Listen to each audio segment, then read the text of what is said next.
Good morning everyone. Let us move towards the next topic, that is replication.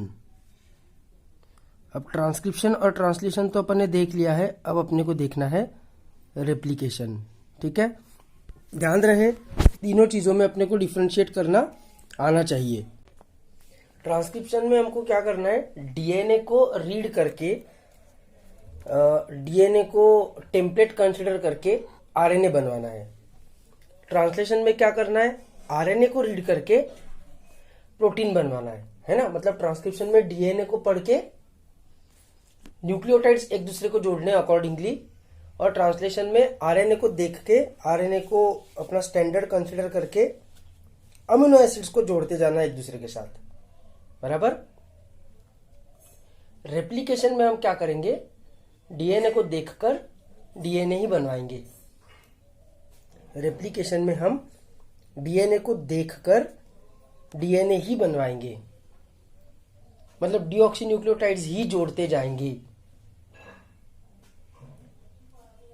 ठीक है, ये तो simple है, इसमें कोई इश्यू नहीं है. तो एक और डिफरेंस रेप्लिकेशन में ऐसा रहेगा कि ट्रांसक्रिप्शन में अपन रीड किसको कर रहे हैं, ध्यान से सोचो, बहुत आसान है. रीड किसको कर रहे हैं अपन, डीएनए को, है ना. कुछ सिंगल स्ट्रैंडेड डीएनए वायरसेस अगर छोड़ दिए तो हर एक ऑर्गेनिज्म का डीएनए कैसा रहता है, double stranded. Double stranded DNA virus का भी डबल स्ट्रैंडेड रहता है. बाकी फिर उसके बाद Monera, protista, Plantae, fungi, animalia, उनमें तो सब में डबल स्ट्रैंडेड डीएनए ही है ना. तो इवन दो ट्रांसक्रिप्शन करते वक्त अपन डीएनए पढ़ रहे हैं विच is nothing but double stranded, लेकिन अपने को पढ़ना एक ही स्टैंड है. दूसरा स्टैंड तो प्रोटेक्शन के लिए है ना. दूसरे स्टैंड का क्या, अपने को दूसरे स्टैंड का कोई काम ही नहीं है. पढ़ना अपने को एक ही कोई तो भी स्टैंड है, जो टेम्पलेट स्टैंड है, जो नॉन कोडिंग स्टैंड है. बराबर. टेम्पलेट स्टैंड को ही नॉन कोडिंग स्टैंड बोलेंगे, क्योंकि वो आरएनए उससे कॉम्प्लीमेंट्री रहेगा. वेयर नॉन टेम्पलेट स्टैंड जो रहेगा वो आरएनए और वो सेम रहेंगे, क्योंकि नॉन टेम्पलेट स्टैंड भी टेम्पलेट स्टैंड का कॉम्प्लीमेंट्री है और आरएनए भी टेम्पलेट स्टैंड का कॉम्प्लीमेंट्री है. थायमिन की जगह यूरेसिल ये चीज अगर छोड़ दो तो आरएनए और नॉन टेम्पलेट स्टैंड सेम रहेंगे, इसलिए अपन नॉन टेम्पलेट स्टैंड को कोडिंग स्टैंड बोलते हैं. ठीक है, ये याद रखना. Template stand is non coding stand, non template stand is coding stand.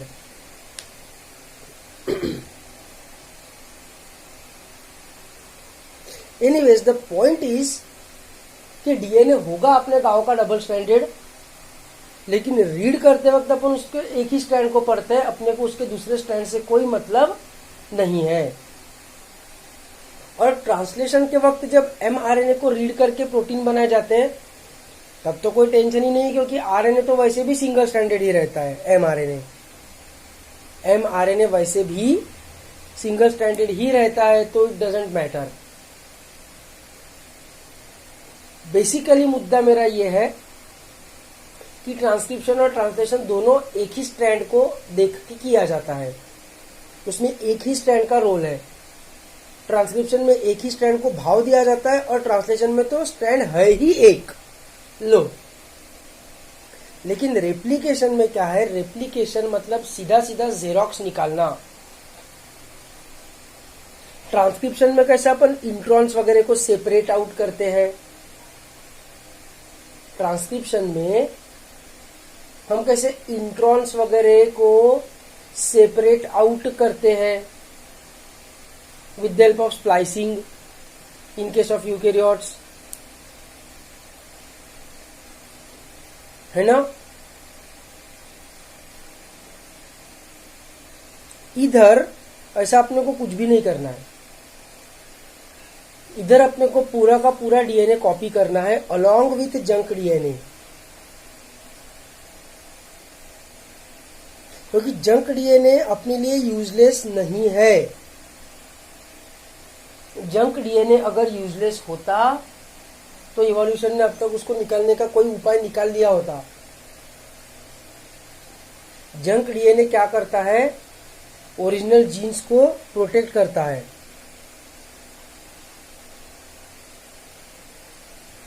NCERT ने बोला है कि 99% of our DNA is junk.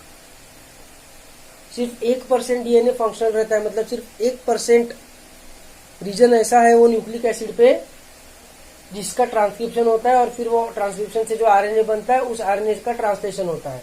ऐसा सिर्फ 1% है, बाकी पूरा जंक डीएनए है।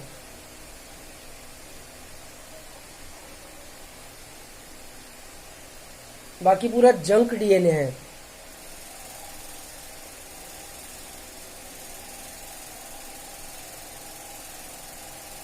ठीक है, क्यों रहता है ये जंक डीएनए? प्रोटेक्शन देने के लिए, म्यूटेशन से बचाने के लिए।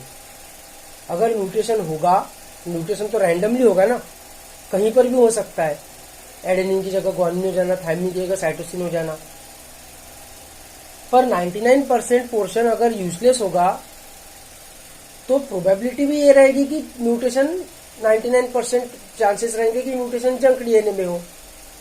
अपना जो फंक्शनल डीएनए है, अपने जो जीन्स है वो तो बच जाएंगे ना, तो उसका यूज है ना जंक डीएनए का, वो यूजलेस नहीं है ना।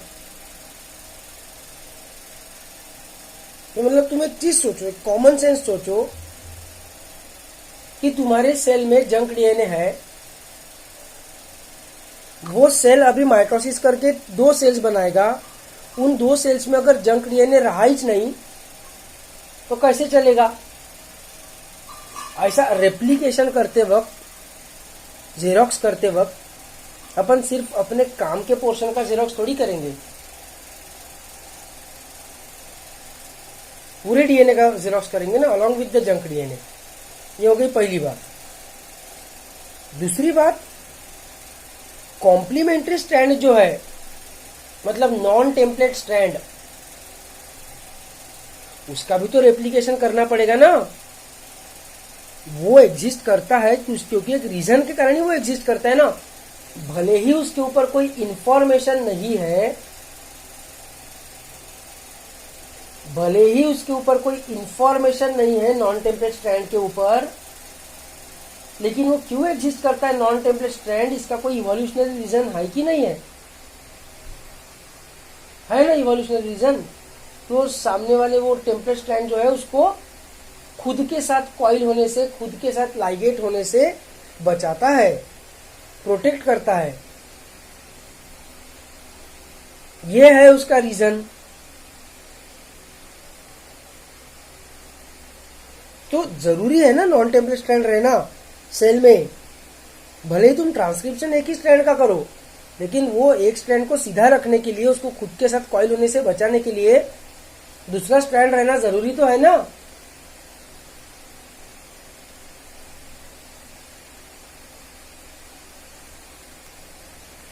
ठीक है, तो एक सेल है तुम्हारे पास, उस सेल के अंदर जो डीएनए है वो डबल स्ट्रैंडेड भी है, और उस पे जंक, और जो टेम्पलेट स्ट्रैंड है उस टेम्पलेट स्ट्रैंड पे जंक डीएनए भी है।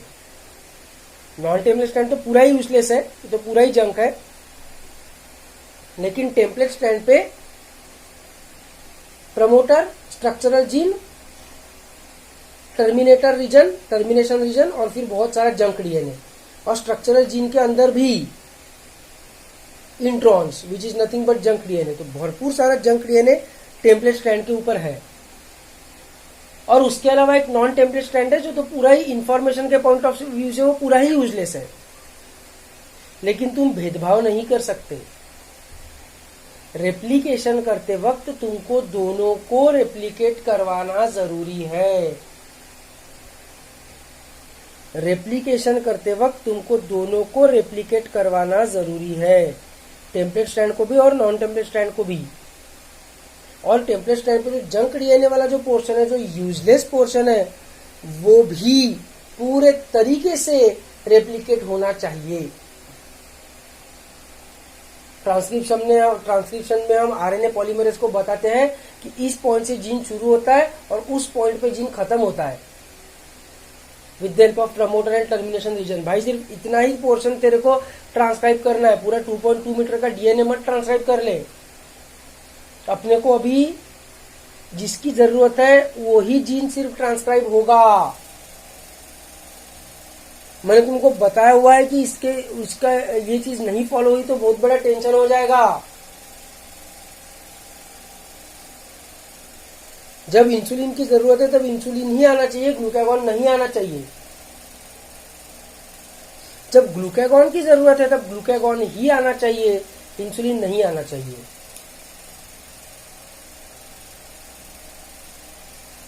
है ना? तो बेसिकली ट्रांसक्रिप्शन क्या है? तो ट्रांसक्रिप्शन सिंगल चैप्टर की टेस्ट है कि अपने को सिर्फ यही चैप्टर की पढ़ाई करना है, इसी के ऊपर टेस्ट है, ऐसा कंसिडर कर सकते हो। वेरएज रेप्लिकेशन क्या है? तो रेप्लिकेशन है फुल सिलेबस टेस्ट। रेप्लिकेशन क्या है? Full syllabus test. पूरा का पूरा डीएनए अपने को रेप्लिकेट करना है, पूरी एनसीईआरटी पढ़ना है, पूरा ही जेरोक्स निकालना है। ठीक है, बस these are the only 2 differences. बाकी है वो पूरा ट्रांसक्रिप्शन समान। क्या है 2 डिफरेंसेस? एक तो दोनों स्ट्रैंड को रेप्लिकेट किया जाएगा, उसमें से भी जो टेम्पलेट स्ट्रैंड है उसके ऊपर जो जंक डीएनए है उसको भी रेप्लिकेट किया जाएगा। और ऑब्वियसली ट्रांसक्रिप्शन तो जंक डीएनए का भी करते ही, अपन इंट्रॉन्स का भी करते ही है, लेकिन फिर बाद में स्प्लाइसिंग करके उनको निकाल दिया जाता है। इधर ऐसा नहीं करेंगे, इधर रेप्लिकेट हो गया कि रेप्लिकेशन खत्म। अपन वैसा ही चाहते हैं कि जो डॉटर डीएनए बने, जो नया डीएनए बने एस फेज में रेप्लिकेशन से, उसमें भी जंक डीएनए रहे, ये हम चाहते हैं, क्योंकि उस जंक डीएनए का कोई यूज है, किसी रीजन के लिए वो जंक डीएनए प्रेजेंट है। भले ही वो अपने को इन्फॉर्मेशन नहीं दे रहा, इन्फॉर्मेशन के वक्त, ट्रांसक्रिप्शन के वक्त भले ही अपन उसको निकाल दे, लेकिन अभी अपने को पूरा रेप्लिकेट करना जरूरी है। ठीक है? So with this background we will move towards the history of replication. यही बैकग्राउंड मैं कल फिर से बताऊंगा, और तुमको फॉरवर्ड नहीं करना है वीडियो, तुमको सुनना है यही भाषण फिर से कल भी। ये ध्यान रखना, फालतू नाटक नहीं करना कि या पता है ना फॉरवर्ड कर लेते ना, ऐसा नहीं सोचना, फिर फालतू फालतू गलतियां करते हो तुम लोग। History of replication. अब 3 हाइपोथेसिस थे। ठीक है?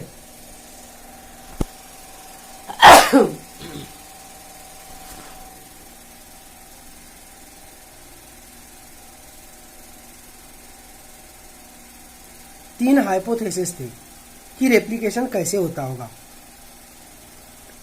एक था कि रेप्लिकेशन कंजर्वेटिव तरीके से होता होगा, दूसरा था कि replication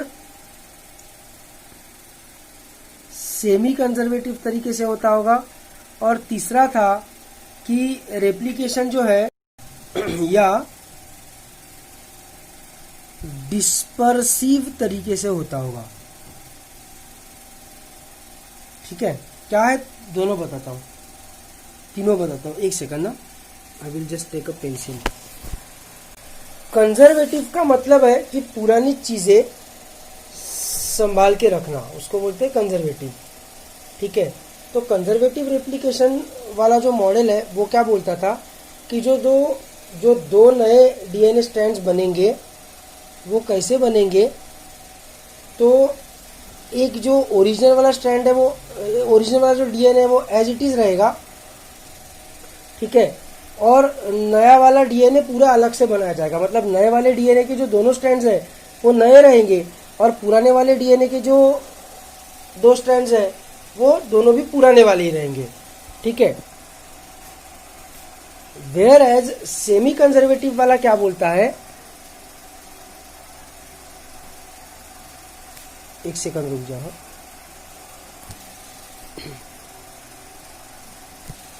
just give me 1 second, मैं ड्रॉ कर लेता हूँ। तो just see what I mean. देखो कंजर्वेटिव क्या बोल रहा था, suppose blue colour represents old strand and pencil represents new strand, let us assume. तो कंजर्वेटिव क्या बोलता है कि इस स्ट्रैंड से ये बनाया जाएगा, ये स्ट्रैंड से ये बनाया जाएगा, ये दोनों अलग, ये दोनों अलग, मतलब पुराना डीएनए एज इट इज रहेगा, नए डीएनए के दोनों स्ट्रैंड्स नए न्यूली सिंथेसाइज रहेंगे। ये हो गया conservative model. Semi conservative model क्या बोलता है कि जो दो डीएनए बनते हैं दोनों में एक एक स्ट्रैंड पुराना रहेगा, एक एक स्ट्रैंड नया रहेगा। यह है सेमी कंजर्वेटिव मॉडल। और डिस्पर्सिव मॉडल क्या बोलता है कि थोड़ा सा नया, थोड़ा सा पुराना, थोड़ा सा नया, थोड़ा सा पुराना, थोड़ा सा नया, ऐसा मिक्स्ड, इस प्रकार के स्ट्रैंड्स डीएनए के बनेंगे। ये डिस्पर्सिव मॉडल बोलता है। ठीक है। Now it was up to scientists to decide कि इसमें से कौन सा रियल है। डीएनए रेप्लिकेशन कंजर्वेटिव तरीके से होता है, सेमी कंजर्वेटिव से होता है कि डिस्पर्सिव से होता है, ये फाइंड आउट करना साइंटिस्ट लोगों का काम था। किसने फाइंड आउट किया और कैसे फाइंड आउट किया, लेट अस सी।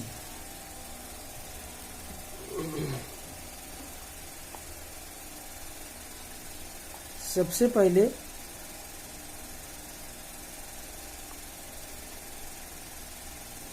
टेलर नाम के साइंटिस्ट ने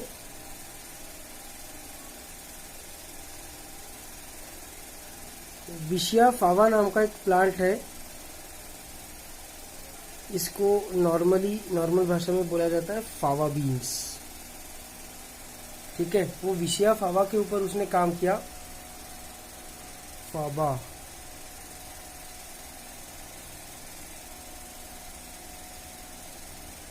विशिया फावा बीन्स। ठीक है। लेकिन अपन जो एक्सपेरिमेंट देखेंगे वो अपन किसका देखेंगे, वो अपन ई कोलाई पे किया हुआ एक्सपेरिमेंट देखेंगे। ठीक है। अपन ई कोलाई के ऊपर किया हुआ एक्सपेरिमेंट देखेंगे। किसने किया हुआ, तो मेसरसन एंड स्टाल ने किया हुआ।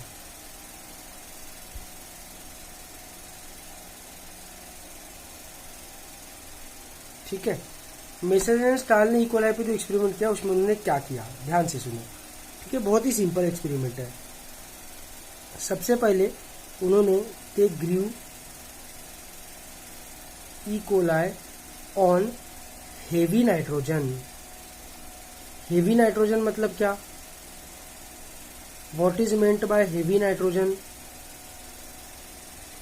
तो हेवी नाइट्रोजन मतलब नाइट्रोजन का एटॉमिक मास नंबर है 14, हेवी नाइट्रोजन का रहता है 15।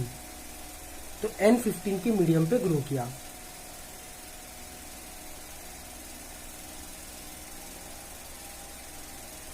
ठीक है। इसके कारण क्या हो गया, इसके कारण क्या हो गया, ऑल द नाइट्रोजन, जहां कहीं भी नाइट्रोजन रहेगा उनके सेल्स में, फिर वो अमीनो एसिड्स में रहे, नाइट्रोजन बेसिस में रहे, वाइटल अमीन्स मतलब विटामिन्स, है ना, किसी में भी रहे, वो सब nitrogen in the cells became heavy. सब उन्होंने वही नाइट्रोजन यूज किया जो उनको पेट्री प्लेट में मिला। और पेट्री प्लेट में कौन सा नाइट्रोजन रखा था, तो हेवी नाइट्रोजन रखा था। तो उनके सेल में पूरा नाइट्रोजन कौन सा हो जाएगा, हेवी नाइट्रोजन हो जाएगा। बराबर है। उसके बाद उन्होंने क्या किया,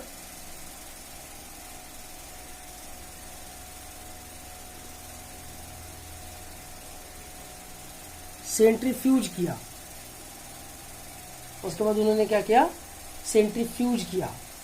इसको, डीएनए को, डीएनए में नाइट्रोजनस बेसिस है ना, तो वो भी तो हैवी नाइट्रोजन हो जाएगा, डीएनए भी।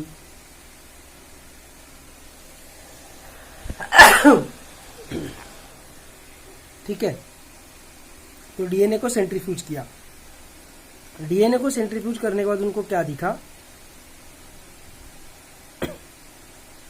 एक बैंड मिल गया। ये किसका है, N15 का हेवी नाइट्रोजन का बैंड है। सिंपल। ठीक है। अब इन्होंने स्टेप 3 में क्या किया, ट्रांसफर किया सेल्स को फ्रॉम हेवी नाइट्रोजन वाला मीडियम टू नॉर्मल नाइट्रोजन वाला medium, N15 medium to N14 medium. ठीक है, बात समझ में आ रही है। एंड आफ्टर 20 मिनट्स, 20 मिनट्स क्यों, क्योंकि bacterial replication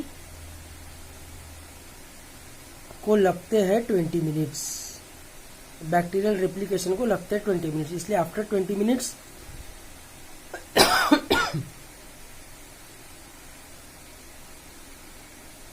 centrifuged the DNA again, centrifuged the DNA again। ठीक है, तो इनको ऊपर एक बैंड मिला,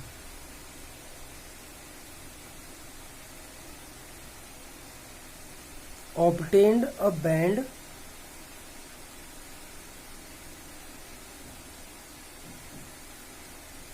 higher than that of N15। N15 वाला देखो नीचे मिला था कि नहीं, यहाँ पर अपने को थोड़ा ऊपर मिला बैंड। ठीक है, ठीक है, बात समझ में आ रही है। अगर तुम्हारे पास दिमाग होगा तो तुमको समझ चुका होगा कि किस प्रकार का रेप्लिकेशन पाया जाता है।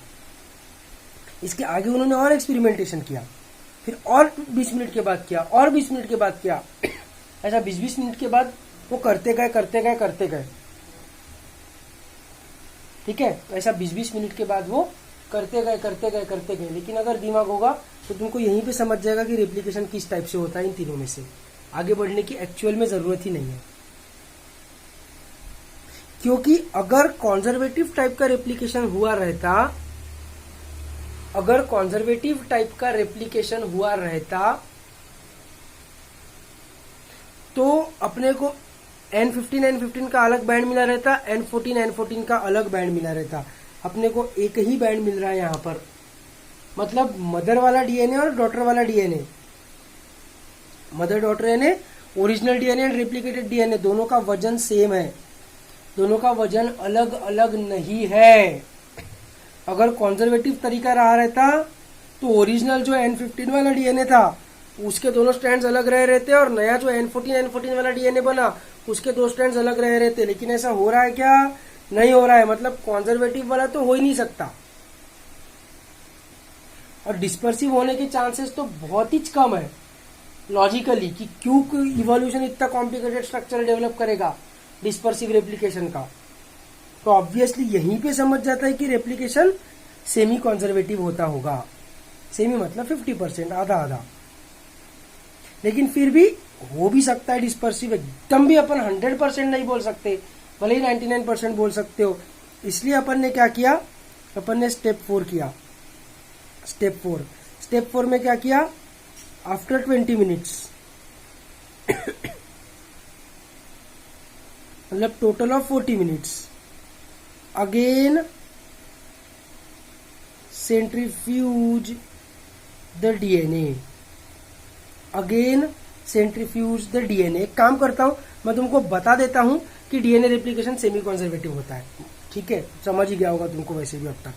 डिस्पर्सिव को मारो गोले, डिस्पर्सिव कुछ भी है, मतलब हाइपोथेसिस भी वो फालतू लगता है कि कोई इवोल्यूशन ऐसा टेक्निक क्यों डिस्कवर करेगा रेप्लिकेशन का, ऐसी आड़ी टेढ़ी चीजें इवोल्यूशन क्यों बनाएगा, कितना कॉम्प्लेक्स है ये हो सकता है या ये हो सकता है।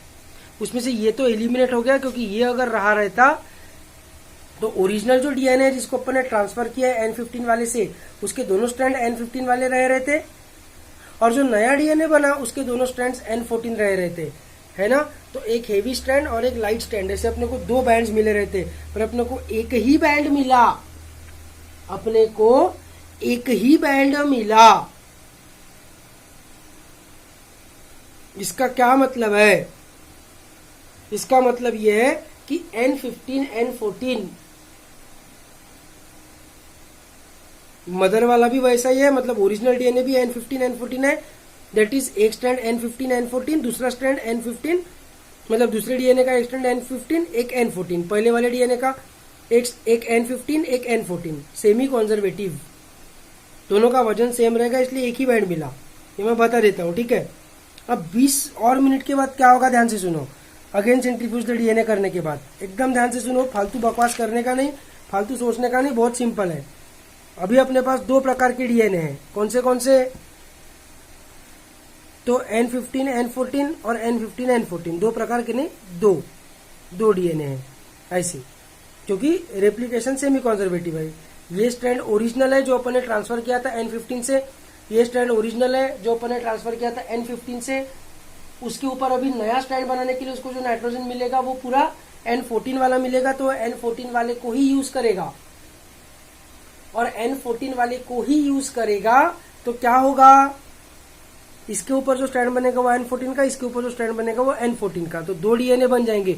दोनों डीएनए में एक एक स्ट्रैंड पुराना, एक एक स्ट्रैंड नया, सेमी कंजर्वेटिव। ठीक है, ये तो कंसेप्ट तो सिंपल है।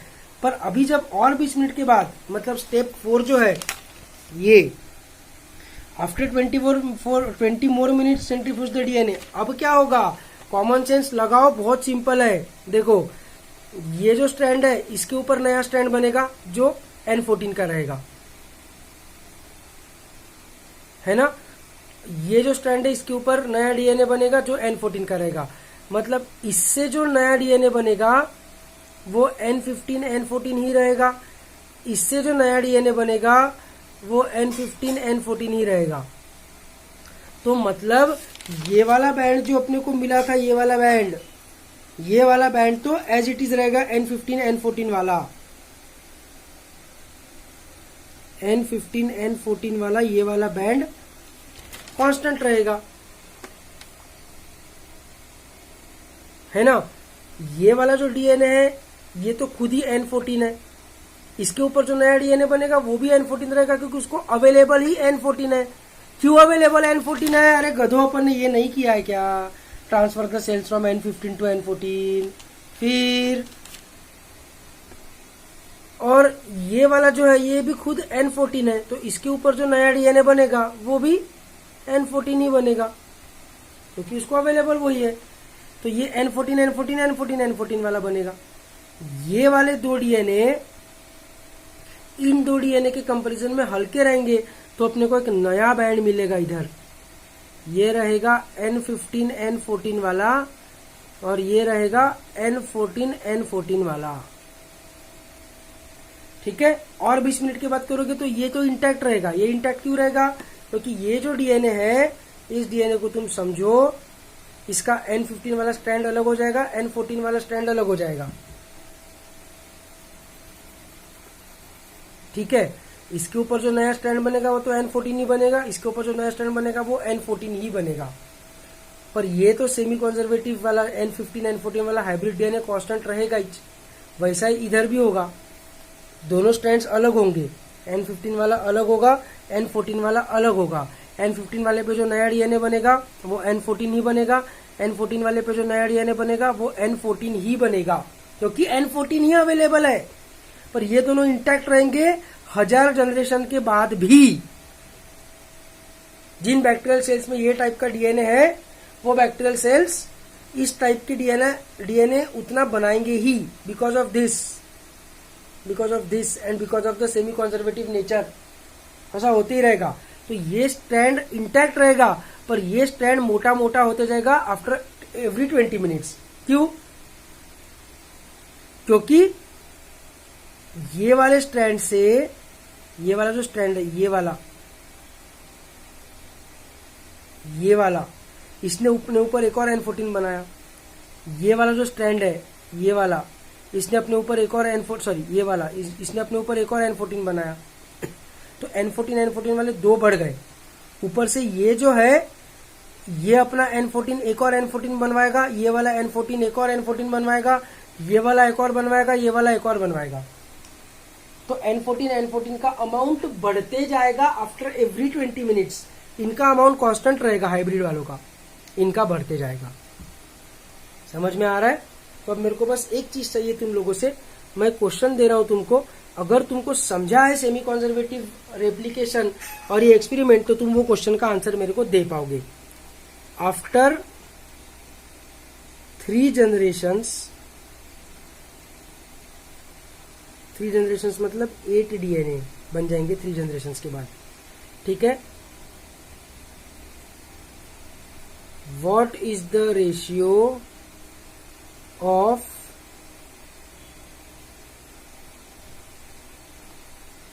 N15 to N14, बस इतना मेरे को बता देना।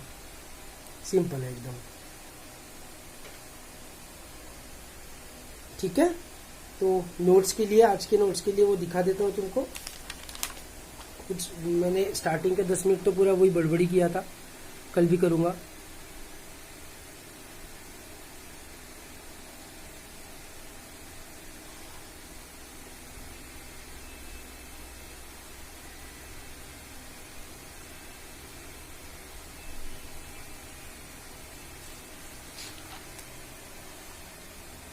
और अगर कंफ्यूजन होगा तो खुद ड्रॉ करके देखो, एक रेड पेन लो, एक ब्लू पेन लो और बना के देख लो। सिंपल है बहुत। तो ये क्वेश्चन का आंसर मेरे को पर्सनली मैसेज करेंगे। ठीक है, तब तक के लिए गुड बाय।